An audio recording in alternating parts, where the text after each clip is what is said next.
அனைவருக்கும் வணக்கம். வாசிப்பவர் ஸ்ரீமதி செல்லம்மாள்.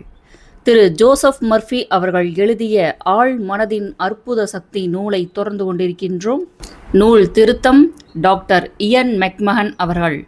மொழிபெயர்ப்பு தமிழில் நாகலட்சுமி சண்முகம் அவர்கள். தன் தந்தையின் உயில் இருக்குமிடத்தை அவரது ஆழ் மனம் அவரிடம் வெளிப்படுத்தியது. அவர் தன் ஆழ் மனதுடன் பேசினார். பின் தன் விண்ணப்பத்தை பதில் என்ற ஒரே வார்த்தையாக சுருக்கினார். அதை ஒரு தாலாட்டைப் போல மீண்டும் மீண்டும் கூறினார். பதில் என்ற வார்த்தை தன் மனதில் எதிரொலித்து கொண்டிருக்க அவர் தூங்கிப் போனார். அடுத்த நாள் காலையில் லாஸ் ஏஞ்சல்ஸின் வணிக மையத்தில் உள்ள ஒரு குறிப்பிட்ட வங்கி கிளைக்கு சென்று பார்க்க வேண்டும் என்னும் மாபெரும் உந்துதலுடன் எழுந்தார். அவர் இதை பற்றி எண்ணி வியந்தார். அவனுடைய தந்தை இதை பற்றி எப்போதாவது குறிப்பிட்டதை அவர் கேட்டிருந்தாரா? அவருடைய தந்தையின் தபாலில் இந்த வங்கியிலிருந்து வந்திருந்த ஏதேனும் ஒரு கடிதத்தை அவர் பார்த்திருந்தாரா? அவருக்கு தெரியவில்லை. ஆனால் இந்த உள்ளுணர்வை கண்டிப்பாக பின்தொடர்ந்து பார்த்தாக வேண்டும் என்று மட்டும் அறிந்திருந்தார். அன்று காலை அந்த வங்கிக்கு சென்றார். இறுதியில் காலம் சென்ற தன் தந்தையின் பெயரில் ஒரு பாதுகாப்பு பெட்டி இருப்பதை வங்கி அதிகாரி ஒருவர் உறுதிப்படுத்தினார். அப்பெட்டியை திறந்தபோது அவர் தேடிக்கொண்டிருந்த உயில் அதற்குள் இருந்தது கண்டுபிடிக்கப்பட்டது. நீங்கள் தூங்க செல்லும்போது உங்கள் எண்ணம் உங்களுக்குள் இருக்கும் மறைவான சக்தியை தூண்டிவிடும். உங்கள் வீட்டை விற்கலாமா வேண்டாமா? ஒரு குறிப்பிட்ட பங்கை வாங்குவதா இல்லையா? ஒரு கூட்டு வியாபாரத்திலிருந்து விலகுவதா கூடாதா? நியூயார்க்கிற்கு குடிபெயரவா அல்லது லாஸ் ஏஞ்சல்ஸிலேயே தங்கிவிடவா? தற்போதைய ஒப்பந்தத்தை முடித்துக் கொள்வதா அல்லது புதிய ஒன்றை எடுத்துக்கொள்வதா என்று ஒருவேளை நீங்கள் வியந்து கொண்டிருக்கலாம். அப்படிப்பட்ட நேரங்களில் இப்படி செய்யுங்கள். உங்கள் அலுவலகத்தில் உள்ள சாய்வு நாற்காலியில் அல்லது மேசை அருகில் அமைதியாக உட்காருங்கள். காரணம் மற்றும் விளைவு என்ற பிரபஞ்ச விதி உள்ளது என்பதை நினைவில் கொள்ளுங்கள். உங்கள் எண்ணம்தான் காரணம். உங்கள் ஆழ் மனதிடமிருந்து வரும் செயல் விடைதான் விளைவு. ஆழ் மனம் எதிர்வினையாற்றக்கூடியது. புற தூண்டுதல் கொண்டு தானே இயங்கக்கூடியது. அதுதான் அதன் இயல்பு. அது செயல்விடை அளிக்கும், பரிசுகளை வழங்கும், உங்கள் பங்கை திரும்ப கொண்டு வரும். நீங்கள் சரியான நடவடிக்கை குறித்து ஆழ்ந்து சிந்தித்து கொண்டிருக்கும் போது உங்களுக்குள் தானாகவே செயல்விடை கிடைக்கும். அது உங்கள் ஆழ் மனதின் வழிகாட்டுதல் அல்லது விடையை குறிப்பதாக இருக்கும். வழிகாட்டுதலை நாடும்போது நீங்கள் வெறுமனே சரியான நடவடிக்கை குறித்து அமைதியாக சிந்திக்கிறீர்கள். அதாவது உங்கள் ஆழ்மனம் உங்களை பயன்படுத்த துவங்கும் நிலையை எட்டும் அளவிற்கு நீங்கள் உங்கள் ஆழ் மனதிற்குள் குடிக்கொண்டிருக்கும் முடிவில்லா பேரறிவை பயன்படுத்தி கொண்டிருக்கிறீர்கள் என்பது இதன் பொருள்.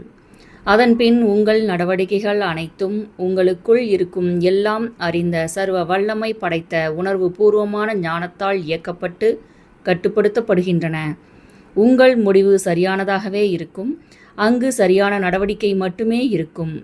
வழிகாட்டுதலின் ரகசியம். வழிகாட்டுதலின் ரகசியம் என்பது அதற்கான செயல் விடையை நீங்கள் உங்களுக்குள் கண்டுபிடிப்பது வரை சரியான விடைக்காக மனப்பூர்வமாக உங்களையே நீங்கள் அர்ப்பணிப்பதுதான். செயல்விடை ஓர் உணர்வு, ஓர் உள்ளார்ந்த விழிப்புணர்வு, ஓர் ஆக்கிரமிப்பான உள்ளுணர்வு. அதன் மூலம் உங்களுக்கு தெரியும் என்பது உங்களுக்கு தெரியும். உங்களை அது பயன்படுத்தும் நிலையை எட்டும் அளவிற்கு நீங்கள் அதை பயன்படுத்தியுள்ளீர்கள். நீங்கள் உங்களுக்குள் இருக்கும் உணர்வு பூர்வமான ஞானத்தின் கீழ் இயங்கிக் கொண்டிருக்கையில் தோற்று போகவோ அல்லது ஒரு தவறான அடியை எடுத்து வைக்கவோ உங்களால் முடியாது. உங்கள் வழிகள் அனைத்தும் இனிமையானவையாகவும் உங்கள் பாதைகள் அனைத்தும் சமாதானமானவையாகவும் இருப்பதை கண்டறிவீர்கள். இரத்தின சுருக்கமாய். 1. சிறந்த அறிவியலாளர்களின் வெற்றியையும் அற்புதமான சாதனைகளையும் ஆழ்மனம் தீர்மானித்துள்ளது என்பதை நினைவில் கொள்ளுங்கள். 2.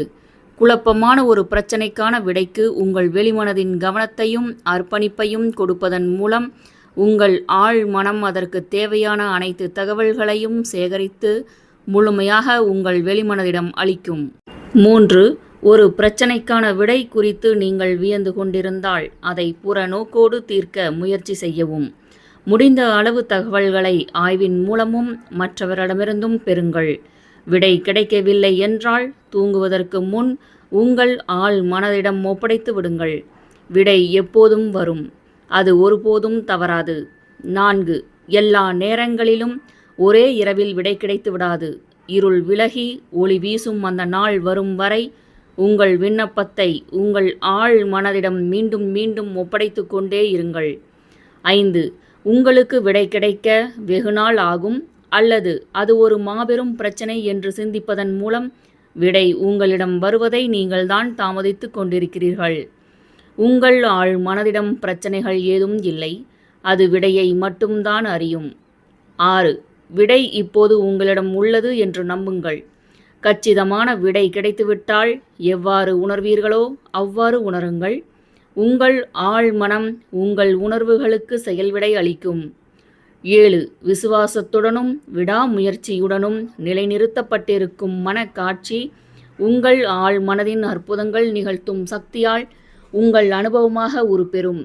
அதன் மீது விசுவாசத்துடன் இருங்கள், அதன் சக்தியில் நம்பிக்கை கொள்ளுங்கள். தொடர்ந்து நீங்கள் பிரார்த்தனை செய்யும்போது அற்புதங்கள் நிகழும். 8. உங்கள் ஆழ்மனம் ஒரு நினைவு களஞ்சியம்.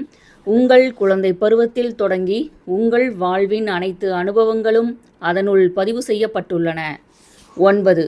பண்டைய பட்டயங்கள், ஆலயங்கள், புதை படிவங்கள் மற்றும் பிற ஆதாரங்களை ஆராய்ந்து கொண்டிருக்கும் தொல்பொருள் ஆய்வாளர்கள் கடந்த கால காட்சிகளை மறு நிர்மாணம் செய்து இன்று உயிர்ப்பிக்கின்றனர்.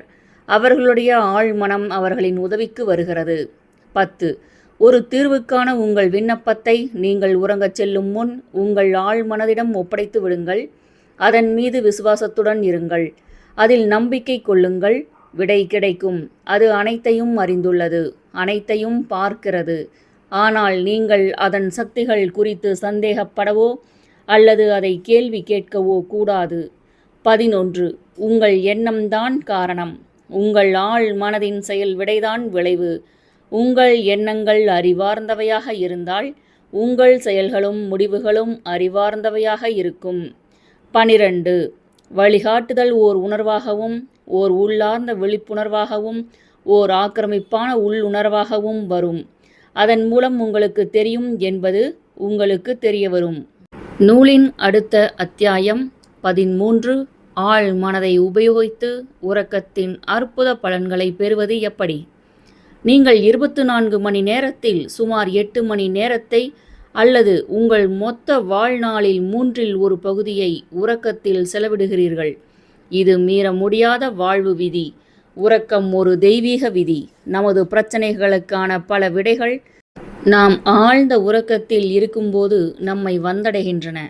நீங்கள் பகலில் களைத்து விடுவதால் உங்கள் உடலுக்கு ஓய்வளிப்பதற்காக நீங்கள் தூங்குகிறீர்கள். நீங்கள் உறங்கும்போது செப்பனிடுதல் நடைபெறுகிறது என்ற கொள்கையை பலர் ஆதரிக்கின்றனர். இது ஒட்டுமொத்தமாக ஒரு தவறான புரிதல். உறக்கத்தில் எதுவுமே ஓய்வெடுப்பதில்லை. நீங்கள் உறங்கிக் கொண்டிருக்கும் போது உங்கள் இதயமும் நுரையீரல்களும் இன்றியமையாத அனைத்து உறுப்புகளும் செயல்படுகின்றன. உறங்குவதற்கு முன் நீங்கள் உணவு உட்கொண்டால் அவ்வுணவு செரிக்கப்பட்டு அதில் உள்ள சத்துகள் உறிஞ்சப்படுகின்றன. உங்கள் தோல் வியர்வையை சுரக்கிறது. உங்கள் நகங்களும் முடியும் தொடர்ந்து வளர்கின்றன. அதேபோல உங்கள் ஆழ் மனமும் உறங்குவதில்லை, ஓய்வெடுப்பதில்லை. அது உங்கள் இன்றியமையாத ஆற்றல்கள் அனைத்தையும் கட்டுப்படுத்தி இயக்கிக் கொண்டு எப்போதும் போல சுறுசுறுப்பாக இருக்கிறது. நீங்கள் உறங்கும்போது குணமாதல் விரைவாக நடைபெறுகிறது, ஏனெனில் அங்கு உங்கள் வெளிமனதின் குறுக்கீடு ஏதும் இல்லை. நீங்கள் உறக்கத்தில் இருக்கும்போது மிக சிறப்பான விடைகள் உங்களுக்கு கிடைக்கும். நாம் தூங்குவது ஏன்? தூக்கத்தை பற்றிய தீவிரமான ஆய்வுகளை மேற்கொண்ட அறிவியல் ஆய்வாளர்களில் ஒருவர் டாக்டர் ஜான் பிஜேலோ. நீங்கள் இரவில் உறங்கிக் கொண்டிருக்கும் சமயத்தில் கண்கள், காதுகள், மூக்கு மற்றும் தோலின் கீழ் உள்ள நரம்புகளுடன் இணைக்கப்பட்டுள்ள உணர்ச்சி நரம்புகளின் வாயிலாக தொடர்ந்து பதிவுகளை பெற்று கொண்டிருக்கிறீர்கள் என்பதை அவர் விளக்கி காட்டினார். அந்த சமயத்தில் மூளையின் நரம்பு பின்னலமைப்பும் சற்று சுறுசுறுப்பாகவே இருக்கிறது. டாக்டர் ஜான் பிஜேலோவின் ஆய்வுகளின் முடிவு இந்த புத்தகத்தில் வழங்கப்பட்டுள்ள தகவல்களுடன் நெருக்கமாக ஒத்துப்போகின்றது. தூங்கும்போது நமது ஆன்மா நம் உயர் நிலையுடன் இணைக்கப்பட்டு கடவுள்களின் ஞானத்திலும் முன்னறிவிலும் பங்கேற்கிறது. இதுவே நாம் தூங்குவதற்கு முக்கிய காரணம் என்று அவர் கூறினார். பிரார்த்தனை ஒரு விதமான உறக்கம். உங்கள் வெளிமனம் நாள் முழுவதும் அலைக்கழிப்புகளிலும் சச்சரவுகளிலும் விவாதங்களிலும் ஈடுபடுகிறது. ஒவ்வொரு குறிப்பிட்ட காலத்திற்கும் அது உணர்வுக்கான ஆதாரமாக இருப்பதிலிருந்தும் புறநோக்கு உலகிலிருந்தும் தன்னை விடுவித்துக் கொண்டு உங்கள் ஆழ் மனதின் உள்ளார்ந்த ஞானத்துடன் அமைதியாக உரையாட வேண்டியது அவசியம். வழிகாட்டுதல், வலிமை மற்றும் பேரறிவை உங்கள் வாழ்வின் எல்லா நிலைகளிலும் நாடுவதன் மூலம் அனைத்து கஷ்டங்களிலிருந்தும் விடுபடுவதற்கும் உங்களது அன்றாட பிரச்சனைகளை தீர்ப்பதற்குமான திறனை நீங்கள் பெறுவீர்கள். அன்றாட வாழ்வின் உணர்வு தாக்குதல்கள், இரைச்சல்கள் மற்றும் குழப்பங்களில் இருந்து விடுபடுவதும் ஒருவிதமான உறக்கம்தான். அதாவது நீங்கள் புலன் சார்ந்த உலகை பொறுத்தவரை உறங்கிக் கொண்டிருக்கிறீர்கள். உங்கள் ஆழ்மன அறிவையும் சக்தியையும் பொறுத்தவரை விழித்து கொண்டிருக்கிறீர்கள். தூக்க இழப்பால் ஏற்படும் திகைப்பூட்டும் விளைவுகள். தூக்கமின்மை உங்களை எரிச்சலடைய செய்யும், சிடுசிடுப்பாக்கும், மனசோர்வை ஏற்படுத்தும். ஆரோக்கியமாக இருப்பதற்கு எல்லா மனிதர்களுக்கும் குறைந்தபட்சம் 6 மணி நேர தூக்கம் அவசியம். பெரும்பாலான மக்களுக்கு இதைவிட அதிகம் தேவை. குறைவான தூக்கத்தில் ஓட்டிவிடலாம் என்று நினைப்பவர்கள் தங்களையே முட்டாளாக்கிக் கொள்கின்றனர். தூக்க செயல்முறைகள் மற்றும் தூக்கமின்மை குறித்து ஆராய்ந்துள்ள மருத்துவ ஆய்வாளர்கள் மனநோய் ஏற்படுவதற்கு முன் சிலருக்கு தீவிரமான உறக்கமின்மை ஏற்பட்டிருந்ததை சுட்டிக்காட்டுகின்றனர். தூக்கத்தின் போது நீங்கள் ஆன்மீக ரீதியாக தூண்டப்படுகிறீர்கள் என்பதை நினைவில் கொள்ளுங்கள். வாழ்வில் மகிழ்ச்சியையும் வலிமையையும் உருவாக்குவதற்கு கணிசமான உறக்கம் இன்றியமையாதது. உங்களுக்கு அதிகமான தூக்கம் தேவை. நமக்கு தூக்கம் ஏன் தேவை என்பதை கண்டுபிடிக்க ஒரு வழி, அது நமக்கு கிடைக்காவிட்டால் என்ன நடக்கும் என்று சோதிப்பதுதான். 1964 ரேண்டி கார்ட்னர் என்ற ஒரு 17 வயது பையன் உலக சாதனைகளுக்கான கின்னஸ் புத்தகத்தில் ஓர் இடத்தை பெறுவதற்கு தயாரானான். அவன் 264 மணி நேரங்கள், அதாவது தொடர்ந்து 11 நாட்கள் தன்னை உறங்காமல் பார்த்து கொண்டான். அதற்கு பிறகு நடத்தப்பட்ட பரிசோதனைகள் அவனுக்கு நிரந்தரமான சேதம் எதுவும் ஏற்படவில்லை என்பதை காட்டின. ஆனால் அவன் தன்னை விழிப்புடன் வைத்திருந்த நேரத்தில் அவனது சிந்திக்கும் செயல்முறைகளில் சீர்கேடு ஏற்பட்டிருந்தது.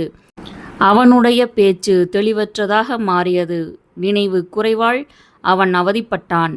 பிறகு அவன் மனப்பிரமையை அனுபவிக்க துவங்கினான். நாட்பட்ட தூக்கமின்மை கொண்ட பெரும்பாலான மக்கள் இத்தகைய உச்சக்கட்ட நிலைக்கு செல்வதில்லை. ஆனால் அவர்களும் தீவிரமான விளைவுகளால் அவதிப்படக்கூடும். அமெரிக்க தேசிய நெடுஞ்சாலை போக்குவரத்து பாதுகாப்பு நிர்வாக ஆய்வுப்படி வருடத்திற்கு 2 லட்சம் சாலை விபத்துகள் தூக்க பிரச்சனைகளுடன் தொடர்பு கொண்டவை. குறைந்தபட்சம் 5 ஓட்டுநர்களில் ஒருவர் வண்டி ஓட்டிக் கொண்டிருக்கையில் அவ்வப்போது உறங்கிவிடுகிறார். இதன் விளைவாக ஓட்டுநர்கள் பகல் நேரத்தை விட இரவில் 5 முதல் 10 மடங்கு அதிகமான விபத்துகளில் மாட்டிக்கொள்ளும் சாத்தியம் உள்ளது. சோர்ந்து போன ஒரு மூளை மிகுந்த பசியுடன் உறக்கத்திற்காக ஆவலாய் காத்திருக்கும். அதை பெறுவதற்காக எதையும் தியாகம் செய்யும் என்பதை ஆர்வலர்களை வைத்து மேற்கொள்ளப்பட்ட பரிசோதனைகள் காட்டியுள்ளன. வெறும் ஒரு சில மணி நேர உறக்க இழப்பிற்கு பின்னர் ஆய்வுக்கு உட்படுத்தப்பட்டவர்கள் கனநேர கண்ணயர்ச்சி அல்லது கோழி தூக்கம் என்று அழைக்கப்படும் சிறு தூக்கத்தை அனுபவிக்க துவங்குவர். இது 1 மணி நேரத்திற்கு 3 அல்லது 4 முறை ஏற்படும். அவற்றின் போது உண்மையான உறக்கத்தில் இருப்பதைப் போல அவருடைய கண்ணிமைகள் மூடிக்கொள்ளும். அவரது மூளை அலைகள் மெதுவாக செயல்படும். முதலில் இக்கன நேர கண்ணயர்ச்சிகள் ஒவ்வொன்றும் ஒரு நொடிக்கும் குறைவாகவே நீடித்திருக்கும். ஆனால் தூக்கமின்மை மேலும் மேலும் அதிகரிக்கும் போது இவை அடிக்கடி ஏற்படும். 2 அல்லது 3 நொடிகள் வரை கூட நீடித்திருக்கும். ஆய்வுக்கு உட்பட்ட இவர்கள் ஓர் இடி மின்னல் புயலில் ஒரு விமானத்தை ஓட்டிச் சென்று கொண்டிருந்தாலும் அந்த ஒரு சில விலை மதிப்பற்ற நொடிகளில் ஏற்படும் கோழி தூக்கங்களை அவர்களால் தவிர்க்கவே முடியாது. தூக்கம் ஆலோசனையை கொண்டு வரும். லாஸ் ஏஞ்சல்ஸ் நகரில் வாழும் சாண்ட்ரா என்பவர் என்னுடைய வானொலி பேச்சுகளை அடிக்கடி கேட்கும் ஓர் இளம் பெண். அவர் தற்போது வாங்கும் சம்பளத்தை விட 2 மடங்கு அதிகமான சம்பளத்துடன் நியூயார்க் சிட்டியில் ஒரு வேலை தனக்கு கிடைத்துள்ளதாகவும் அதை ஏற்றுக்கொள்வதா வேண்டாமா என்று அவரால் முடிவெடுக்க முடியவில்லை என்றும் என்னிடம் கூறினார். என் ஆலோசனைப்படி தூங்கப் போவதற்கு முன் அவர் இவ்வார்த்தைகளை கூறி பிரார்த்தித்தார். எனக்கு எது சிறந்தது என்று என் ஆழ் மனதின் படைப்பறிவிற்கு தெரியும். அதன் போக்கு எப்போதும் வாழ்வு நோக்கியே இருக்கும். என்னையும் சம்பந்தப்பட்ட அனைவரையும் ஆசீர்வதிக்கும் சரியான முடிவை அது எனக்கு வெளிப்படுத்துகிறது. எனக்கு விடை கிடைக்கும் என்பது எனக்கு தெரியும். அவ்விடைக்காக நான் நன்றி கூறுகிறேன். தூங்கும் வரை அவர் இந்த எளிய பிரார்த்தனையை ஒரு தாலாட்டைப் போல மீண்டும் மீண்டும் தொடர்ந்து கூறினார். காலையில் அந்த வேலையை ஏற்றுக்கொள்ளக்கூடாது என்ற ஓர் உறுதியான உள்ளுணர்வு அவருக்கு ஏற்பட்டது. அவர் அவ்வேளையை நிராகரித்தார். அதன் பிறகு ஏற்பட்ட நிகழ்வுகள் அவரது உள்ளுணர்வை மெய்ப்படுத்தின. அந்த வேலை அவருக்கு வழங்கப்பட்ட ஒரு சில மாதங்களுக்கு பின்னர் அந்நிறுவனம் திவாலானது. புறநோக்கு உண்மைகளை மட்டும் அலாசி ஆராயும் உங்கள் வெளிமனதின் கணிப்பு சில சமயம் சரியாக இருக்கலாம். ஆனால் ஆழ் மனதின் உள்ளுணர்வுதான் அந்நிறுவனத்தினுடைய பிரச்சனைகளை உணர்ந்து அதற்கேற்ப முடிவெடுக்க அவரை தூண்டியது. பேரழிவிலிருந்து காக்கப்பட்டேன். நீங்கள் தூங்கச் செல்லும் போது சரியான நடவடிக்கை வேண்டி பிரார்த்தித்தால் உங்கள் ஆழ் மனதின் ஞானம் உங்களுக்கு அறிவுரை கூறி உங்களை பாதுகாக்கும். பல வருடங்களுக்கு முன் தூர கிழக்கு நாடுகள் ஒன்றில் பெரும் சம்பளத்துடன் கூடிய ஒரு வேலை எனக்கு கிடைத்தது. நான் வழிகாட்டுதலும் சரியான நடவடிக்கையும் வேண்டி கீழ்கண்டவாறு பிரார்த்தனை செய்தேன். எனக்குள் இருக்கும் முடிவில்லா பேரறிவு அனைத்தும் அறிந்தது. தெய்வீக ஒழுங்கின்படி சரியான முடிவு எனக்கு வெளிப்படுத்தப்படும். அது என்னிடம் வரும்போது விடையை நான் அடையாளம் கண்டுகொள்வேன். தூங்கும் வரை இந்த எளிய பிரார்த்தனையை மீண்டும் மீண்டும் கூறினேன். அன்றிரவு என் கனவில் என் பழைய நண்பர் ஒருவர் வந்தார். ஒரு செய்தித்தாளை என்னிடம் நீட்டி, இத்தலைப்பு செய்திகளை படித்துப்பார், போகாதே என்று கூறினார். வன்முறை, அமைதியின்மை மற்றும் போர் பற்றிய கதைகளை செய்தித்தாளில் தலைப்பு செய்திகளாக வரித்து தள்ளியிருந்தனர். வெகு விரைவிலேயே அதில் குறிப்பிட்டிருந்த அனைத்தும் நான் போக வேண்டிய பகுதியில் நிகழ்ந்தன. உங்கள் ஆழ் மனம் அனைத்து ஞானத்தையும் உள்ளடக்கியது. அதற்கு எல்லாம் தெரியும். அடிக்கடி அது உங்களிடம் பேசும். ஆனால் அது வெளிமனம் உடனே ஏற்றுக்கொள்ளும் ஒரு குரலில் பேசும். நான் சற்று முன் தொடர்புபடுத்தி காட்டிய கனவில், அதாவது சந்தேகத்திற்கு இடமின்றி ஒரு கடும் ஆபத்தான சூழ்நிலையில் நான் மாட்டிக்கொள்வதிலிருந்து என்னை காப்பாற்றிய கனவில், என் ஆழ் மனம் நான் நம்பும் மரியாதை வைத்திருக்கும் ஒருவருடைய உருவத்தில் தன்னுடைய எச்சரிக்கையை வெளிப்படுத்தியது. சிலருக்கு கனவில் தோன்றும் ஒரு தாயின் வடிவத்தில் எச்சரிக்கை வரலாம். அத்தாய் அவரிடம் அங்கே போகாதே அல்லது இங்கே போகாதே என்று கூறி எச்சரிக்கைக்கான காரணத்தையும் கூறுவார். சில சமயங்களில் நீங்கள் விழித்திருக்கும் வேளையில் உங்கள் ஆழ்மனம் உங்களை எச்சரிக்கும். உங்கள் தாயார் அல்லது உங்கள் அன்புக்குரிய யாரோ ஒருவருடைய சத்தத்தை ஒத்திருக்கும் ஒரு குரல் உங்களுக்கு கேட்பதாக நீங்கள் நினைக்கிறீர்கள். நீங்கள் நின்று அது எங்கிருந்து வருகிறது என்று பார்ப்பதற்காக திரும்புகிறீர்கள். நீங்கள் சென்று கொண்டிருந்த வழியில் தொடர்ந்து நீங்கள் சென்றிருந்தால், ஒருவேளை ஒரு சன்னலில் இருந்து விழுந்து கொண்டிருக்கும் ஏதேனும் ஒரு பொருள் உங்கள் தலையில் வந்து விழுந்திருக்கும் என்று பின்னர் உங்களுக்கு தெரிய வரலாம். உங்கள் எதிர்காலம் உங்கள் ஆழ் மனதில் உள்ளது. உங்கள் எதிர்காலம் உங்கள் வழக்கமான சிந்தனையின் விளைவு என்ற காரணத்தால் அது ஏற்கனவே உங்கள் மனதில் உள்ளது. நீங்கள் அதை பிரார்த்தனையின் மூலம் மாற்றாத வரை என்பதை நினைவில் கொள்ளுங்கள். இதே வழியில் ஒரு நாட்டின் எதிர்காலம் அந்நாட்டு மக்களின் ஒட்டுமொத்த ஆழ் மன உணர்வில் உள்ளது. நிகழ்வதற்கு வெகு காலம் முன்பே செய்தித்தாளில் தலைப்பு செய்திகளாக வெளிவந்த நிகழ்ச்சிகள் பற்றி நான் கண்ட கனவில் எந்த வினோதமும் இல்லை. அந்த நிகழ்வுகள் அவற்றுக்கு காரணமானவர்களின் மனங்களில் ஏற்கனவே நிகழ்ந்துவிட்டன. அவர்களுடைய திட்டங்கள் அனைத்தும் ஏற்கனவே அந்த மாபெரும் பதிப்பு கருவியான பிரபஞ்ச மனதின் ஒட்டுமொத்த ஆழ் மன உணர்வில் செதுக்கப்பட்டிருந்தன. நாளைய நிகழ்வுகள் உங்கள் ஆழ் மனதில் இருக்கின்றன. அதுபோலத்தான் அடுத்த வார மற்றும் அடுத்த மாத நிகழ்வுகளும். புலனுக்கு அப்பாற்பட்டவற்றை உணரும் சக்தி படைத்தவர்களும் ஞான திருஷ்டி கொண்டவரும் அவற்றை அறிந்து கொள்ளக்கூடும். நீங்கள் பிரார்த்தனை செய்ய முடிவு செய்தால் எந்த விதமான பேரழிவோ அல்லது அவலமோ உங்களுக்கு நிகழாது. எதுவும் முன்கூட்டியே தீர்மானிக்கப்படுவதோ அல்லது நிலைப்படுத்தப்படுவதோ இல்லை. உங்கள் மனப்போக்கு, அதாவது நீங்கள் சிந்திக்கும், உணரும், நம்பும் விதம் உங்கள் விதியை தீர்மானிக்கிறது. அறிவியல் ரீதியான பிரார்த்தனை மூலம் நீங்கள் உங்கள் சொந்த எதிர்காலத்தை வடிவமைத்து உருவாக்க முடியும். ஒரு குட்டி தூக்கம் $15,000 பெற்று தந்தது. பல வருடங்களுக்கு முன் என் மாணவர்களில் ஒருவர் பீட்ஸ்பர்க் எஃகு ஆலையில் வேலை பார்த்து வந்த ரே ஹேமர்ஸ்ட்ராம் என்ற மனிதரை பற்றிய ஒரு செய்தித்தாள் குறிப்பை எனக்கு அனுப்பி வைத்தார். புதிதாய் காய்ச்சி வடித்த எஃகு கட்டிகள் குளிரூட்டும் படுகைகளுக்கு அனுப்பப்படுவதை கட்டுப்படுத்தி இயக்கும் ஒரு புதிய இயந்திரம் அந்த ஆலையில் சமீபத்தில் நிறுவப்பட்டிருந்தது. அதை நிறுவியவர்கள் எவ்வளவு முயற்சித்தும் அந்த இயந்திரம் சரியாக வேலை பார்க்கவில்லை. பொறியியல் வல்லுநர்கள் அதில் பல நாட்களை செலவிட்டும் ஒரு பயனும் ஏற்படவில்லை. ஹேமர்ஸ்ட்ராம் இப்பிரச்சனை குறித்து வெகுவாக சிந்தித்தார். நன்றாக வேலை பார்க்கக்கூடிய ஒரு புதிய வடிவத்தை கண்டுபிடிக்க அவர் முயற்சித்தார். எதுவும் அவர் மனதிற்கு எட்டவில்லை. ஒரு நாள் மதியம் அவர் ஒரு குட்டி தூக்கம் போடுவதற்காக கீழே படுத்தார். அந்த சுவிட்சு பிரச்சனையை பற்றி எண்ணியவாறே தூங்கி போனார். தூக்கத்தின் போது அவருக்கு ஒரு கனவு வந்தது. அக்கனவில் அவர் அத்தவறான சுவிட்சுக்கான ஒரு கச்சிதமான வடிவத்தை கண்டார். கண் விழித்தவுடன் தான் கனவில் பார்த்த தன் புதிய வடிவத்தை வரைந்தார். கனவுடன் கூடிய இக்குட்டி தூக்கம் ஹேமர்ஸ்ட்ராமுக்கு $15,000 ஒரு காசோலையை பெற்று தந்தது. அந்நிறுவனம் ஒரு புதிய யோசனைக்காக ஒரு பணியாளருக்கு கொடுத்த அதிகபட்ச வெகுமதி அதுதான். ஒரு பேராசிரியர் தன் பிரச்சனைக்கு தூக்கத்தில் தீர்வு கண்டது எப்படி? Doctor H.V. ஹெல்ப்ரெக்ட் பென்சில்வேனியா பல்கலைக்கழகத்தில் வேலை செய்து வந்த சிறந்த அஸ்ஸீரிய பேராசிரியர். அவர் தனக்கேற்பட்ட அற்புதமான அனுபவம் ஒன்றை பற்றி தன் சுயசரிதையில் குறிப்பிடுகிறார். ஒரு சனிக்கிழமை மாலை சில பாபிலோனியர்களின் கைவிரல் மோதிரங்களின் பகுதியாக கருதப்பட்ட இரு சிறு இரத்தினங்களின் இரகசியத்தை அறிந்து கொள்ளும் முயற்சியில் ஈடுபட்டு நான் வெகுவாக களைப்படைந்தேன். நடு இரவில் படுக்கச் சென்றேன். அப்போது ஒரு கனவு வந்தது. நிப்பூரை சேர்ந்த ஓர் உயரமான ஒல்லியான சுமார் 40 வயதுடைய பாதிரியார் என்னை கோயிலின் புதையலறைக்குள் வழிநடத்தி சென்றார்.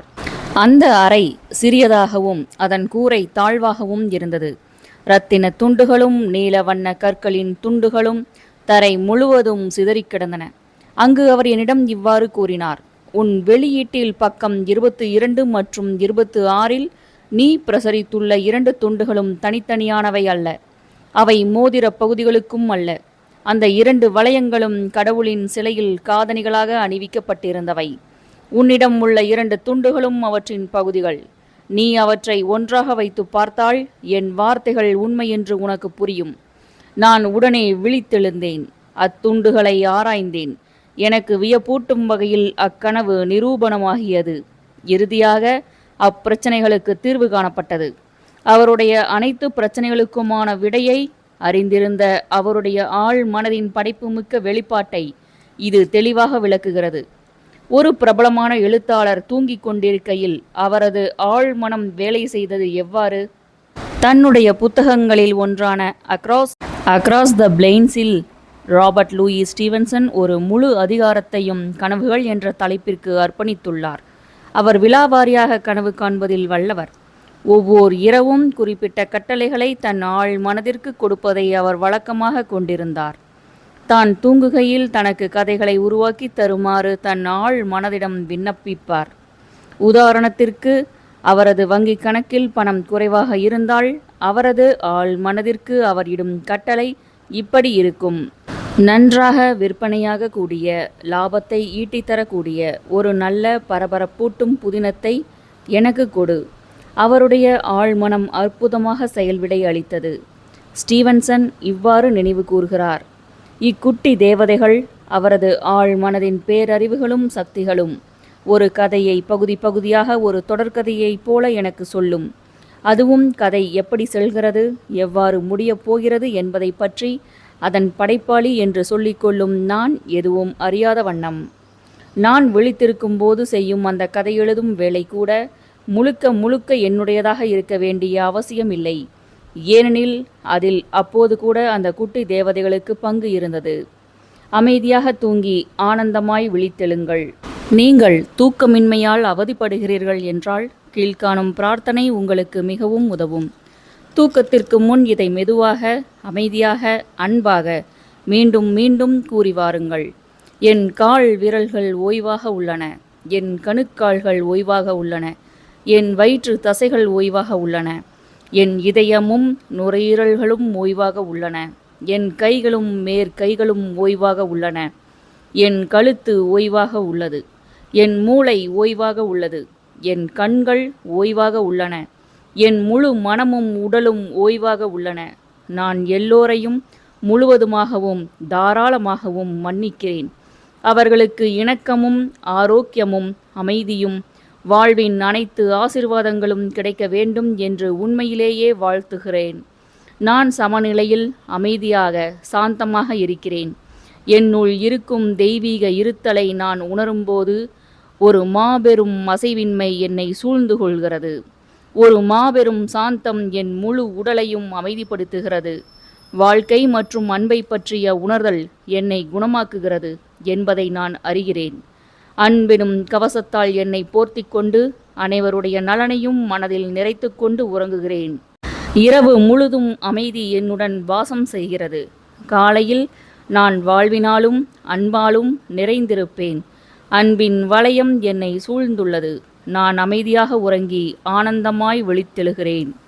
இரத்தின சுருக்கமாய். 1.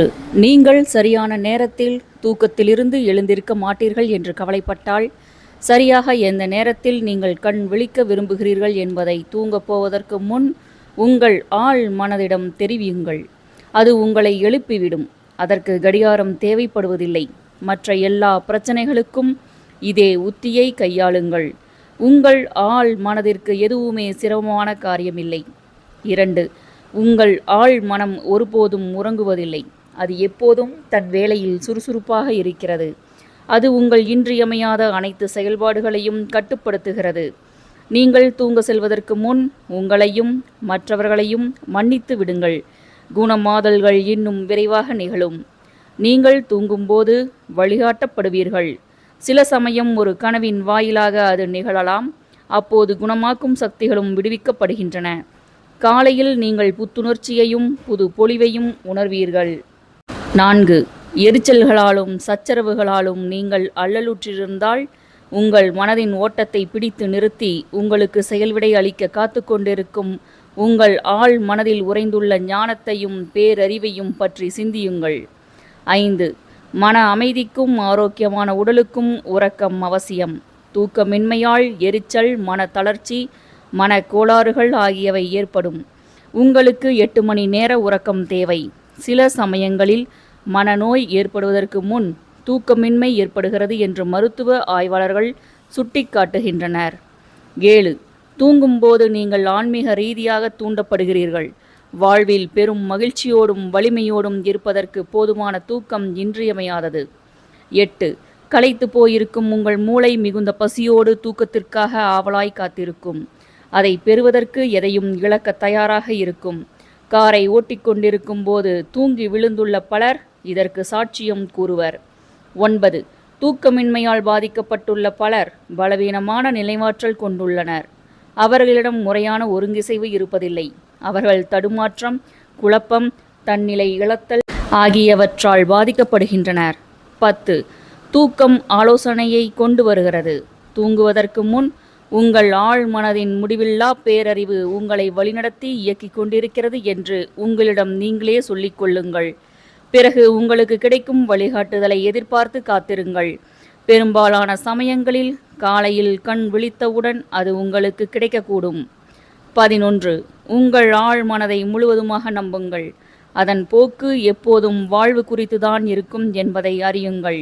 எப்போதாவது உங்கள் ஆழ் மனம் விலாவாரியான கனவின் மூலம் உங்களுக்கு விடை அளிக்கலாம்.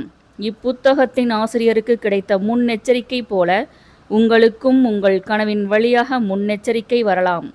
12. உங்கள் வழக்கமான சிந்தனைகளுக்கும் நம்பிக்கைகளுக்கும் ஏற்ப உங்கள் எதிர்காலம் ஏற்கனவே உங்கள் மனதில் இடம்பெற்றுள்ளது. பிரபஞ்ச பேரறிவு உங்களை வழிநடத்தி இயக்குகிறது என்றும், எல்லா சிறப்புகளும் உங்களை வந்தடையும் என்றும், உங்கள் எதிர்காலம் அற்புதமானதாக இருக்கும் என்றும் பிரகடனப்படுத்துங்கள். அதை நம்புங்கள். ஏற்றுக்கொள்ளுங்கள். சிறந்ததையே எதிர்பாருங்கள். எந்த மாற்றமும் இன்றி சிறந்ததே உங்களை வந்தடையும். 13. நீங்கள் ஒரு புதினம், நாடகம் அல்லது புத்தகத்தை எழுதி கொண்டிருக்கிறீர்கள் அல்லது ஒரு புதிய கண்டுபிடிப்பில் ஈடுபட்டுள்ளீர்கள் என்றால், இரவில் உங்கள் ஆழ் மனதுடன் பேசுங்கள். அதன் ஞானமும் பேரறிவும் சக்தியும் உங்களை வழிநடத்தி இயக்கி உங்களுக்கு சரியான நாடகத்தையும் புதினத்தையும் புத்தகத்தையும் வெளிப்படுத்தும் அல்லது ஒரு கச்சிதமான தீர்வை வெளிப்படுத்தும் என்பதை அறியுங்கள். நீங்கள் இவ்வழியில் பிரார்த்திக்கும் போது அற்புதங்கள் நிகழும். நூலின் இப்பகுதி இத்துடன் நிறைவடைகிறது. நூலின் அத்தியாயங்களை தொடர்ந்து கேட்க ஸ்ரீமதி செல்லம்மாள் வலையொலி அலைவரிசையை பதிவு செய்யுங்கள். எழுத்தாளர் திரு எஸ். ராமகிருஷ்ணன் அவர்களின் உப பாண்டவம், திரு வைரமுத்து அவர்களின் தமிழாற்றுப்படை, மலையாள எழுத்தாளர் திரு ஆனந்த் நீலகண்டன் அவர்களின் அசுரன், ஆஸ்திரேலிய எழுத்தாளர் திருமதி ரோண்டாபைன் அவர்களின் மாயாஜாலம், திரு சூர்யா சேவியர் அவர்களின் காவிரி நீரோவியம், எழுத்தாளர் திரு மதன் அவர்களின் வந்தார்கள் வென்றார்கள், சமூக செயல்பாட்டாளர் திரு திவான் அவர்களின் வர சொன்னார்கள் வந்தார்கள் வென்றார்கள், பிரேசில் நாட்டு எழுத்தாளர் திரு பாலோ கொயலோ அவர்களின் ரசவாதி, மகாகவி பாரதியார் அவர்களின் வாழ்க்கை வரலாற்றை கூறும் வா. ராமசாமி அவர்கள் எழுதிய மகாகவி பாரதியார் ஆகிய நூல்களின் ஒளிப்பதிவுகளை கேட்க ஸ்ரீமதி செல்லம்மாள் வலையொலி அலைவரிசையை பதிவு செய்யுங்கள். ஸ்ரீமதி செல்லம்மாள் தொடர்வாள். நன்றி, வணக்கம்.